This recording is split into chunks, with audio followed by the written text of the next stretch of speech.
గల్లో వెంకటేశ్వర స్వామి ఆలయంలో నిర్వహించిన ప్రత్యేక పూజలతో పాల్గొంటారు. అనంతరం ఆయన నివాసంలో ఏర్పాటు చేసిన ముఖ్య కార్యకర్తల సమావేశంలో పాల్గొంటారు. పార్లమెంట్ ఎన్నికల్లో కాంగ్రెస్ పార్టీ అనుసరించే విధానాన్ని ఖచ్చితంగా గెలిపే లక్ష్యంగా ముందుకు వెళ్లాలని ఈ సమావేశాన్ని ఏర్పాటు చేశారు. కొడంగల్ రేవంత్ రెడ్డి నివాసం నుంచి మా ప్రతినిధి హరిశంకర్ మరింత సమాచారం అందిస్తారు. వికారాబాద్ జిల్లా కొడంగల్ నియోజకవర్గంలో ముఖ్యమంత్రి రేవంత్ రెడ్డి పర్యటన కొనసాగుతుంది. మరికొద్దిసేపట్లో హైదరాబాద్ నుంచి రోడ్డు మార్గం ద్వారా ముఖ్యమంత్రి రేవంత్ రెడ్డి కొడంగల్ నియోజకవర్గం చేరుకుంటారు. ఇక్కడ లక్ష్మీ వెంకటేశ్వర స్వామి బ్రహ్మోత్సవాల సందర్భంగా ఏర్పాటు చేసినటువంటి ప్రత్యేక పూజా కార్యక్రమాల్లో ఆయన పాల్గొన్నారు.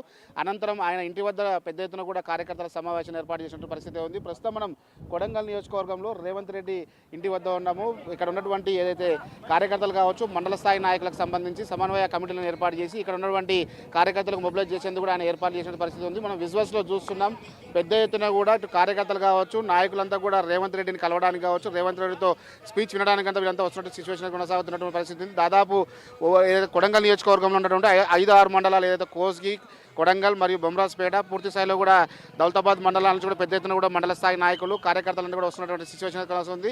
ముఖ్యంగా ఏదైతే ఉమ్మడి పాలమూరు జిల్లాలో ఉన్నటువంటి 2 పార్లమెంట్ సెగ్మెంట్లు ఏవైతే ఉన్నాయో, నాగర్ కర్నూలు మరియు మహబూబ్ నగర్, ఈ 2 పార్లమెంట్ సెగ్మెంట్లకు సంబంధించినటువంటి కాంగ్రెస్ పార్టీ అభ్యర్థులు మహబూబ్ నగర్ నుంచి చెల్లా వంశీచంద్ర రెడ్డి పోటీలో ఉన్న నేపథ్యంలోనే, మరోవైపు నాగర్ కర్నూలు నుంచి కూడా మల్లూరు రవి మాజీ ఎంపీ పోటీలో ఉన్న నేపథ్యంలోనే ఇద్దరిని కూడా విజయం ఏ విధంగా సాధించాలి, విజయం సాధించేందుకు ఎటువంటి అవకాశాలు ఉన్నాయి, అటువంటి అన్ని అంశాలపై ఆయన చర్చించేందుకు కూడా అవకాశాలు అయితే కనిపిస్తున్న పరిస్థితి ఉంది. మనం విజువల్స్లో చూస్తున్నాం. పెద్ద ఎత్తున కూడా రేవంత్ రెడ్డి ఇంటి వద్ద 144 సెక్షన్ అమలు చేస్తున్నారు. క్షుణ్ణంగా తనిఖీ చేసిన అనంతరం వచ్చినటువంటి కార్యకర్తలు కావచ్చు, నాయకులందరూ కూడా లోపలికి అనుమతిస్తున్న పరిస్థితి ఉంది. అయితే రేవంత్ రెడ్డి ఇంటి నుంచి కూడా దాదాపు 100 మీటర్ల వరకు ఎవరిని అనుమతించలేదు. కేవలం పాస్ ఉన్న వారు మాత్రమే లోపలికి అనుమతించిన సిచ్యువేషన్ కొనసాగుతున్నటువంటి ఉమ్మడి జిల్లాలో ఉన్నటువంటి 14 నియోజకవర్గాల్లో 2023 అసెంబ్లీ ఎన్నికల్లో దాదాపు 12 మంది ఎమ్మెల్యేలు కాంగ్రెస్ పార్టీ నుంచి విజయం సాధించిన నేపథ్యంలోనే పెద్ద ఎత్తున కూడా ఇటు మాజీ ఎమ్మెల్యేలు కావచ్చు, ప్రస్తుతం ఉన్నటువంటి కాంగ్రెస్ పార్టీ ఎమ్మెల్యేలందరూ కూడా కొడంగల్కి వచ్చి చేరుకున్న సిచ్యువేషన్ కొనసాగుతున్నటువంటి పరిస్థితి అయితే ఉంది. మరోవైపు ఏదైతే గద్వాల్ నియోజకవర్గం నుంచి మరియు అల్లంపూర్ నియోజకవర్గం నుంచి కూడా పెద్ద ఎత్తున కార్యకర్తలు కూడా తరలి వస్తున్న పరిస్థితి ఉంది.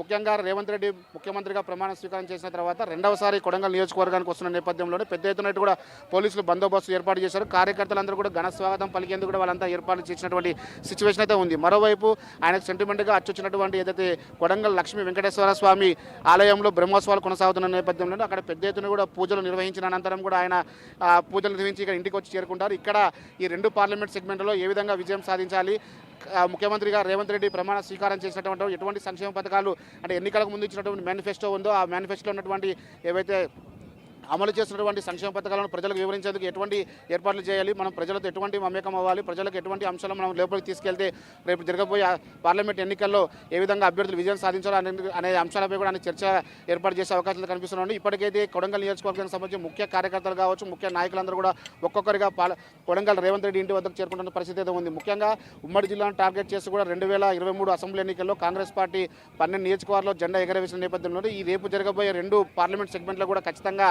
ఎంపీ అభ్యర్థులుగా ఇటు మల్లు రవి కావచ్చు, ఇటు చెల్లా వంశీచంద్ర రెడ్డి విజయం సాధించాలని చెప్పి కూడా ఆయన ఆశాభావం వ్యక్తం చేస్తున్న పరిస్థితి. ప్రతి కార్యకర్త ఖచ్చితంగా గ్రామ స్థాయిలోకి వెళ్ళి అక్కడ ఉన్నటువంటి ప్రజలతో మమేకం అవ్వాలి, కాంగ్రెస్ పార్టీ ప్రవేశపెట్టినటువంటి సంక్షేమ పథకాలు ప్రతి ఒక్కరికి వివరించి ఆ 2 పార్లమెంట్ సెగ్మెంట్లో విజయం సాధించ కూడా వాళ్ళంతా ముందుకు రావాలని చెప్పి కూడా ఆయన కోరుకునే అవకాశాలు కనిపిస్తుంది. ఇప్పటికైతే రాష్ట్ర వ్యాప్తంగా ఉన్నటువంటి ఏదైతే కాంగ్రెస్ పార్టీకి సంబంధించిన ఎమ్మెల్యేలు కావచ్చు, కాంగ్రెస్ పార్టీకి సంబంధించిన నేతలందరూ కూడా రేవంత్ రెడ్డికి ఇటు బీఆర్ఎస్ పార్టీ నుంచి కూడా ఉమ్మడి జిల్లా నుంచి పెద్ద ఎత్తున కూడా మార్పులు చేర్పులు జరుగుతున్న నేపథ్యంలోనే ఈ రోజు జరగబోయేటువంటి సమీక్ష సమావేశం ఏ విధంగా ఉండబోతుంది, ప్రజలకు ఆయన ఎటువంటి అంశాలను వివరించే అవకాశాలు ఉన్నాయని చెప్పి ఒక ఉత్కంఠమైన వాతావరణం కొనసాగుతుంది. చూడాలి రేవంత్ రెడ్డికి సంబంధించిన పర్యటన మొత్తం కూడా ఏ విధంగా కొనసాగుతుందో వేచి చూడాల్సిన అవసరం అయితే ఉంది. ఇది ఇక్కడ ఉన్న తాజా పరిస్థితి. Camera person రాజశేఖర్తో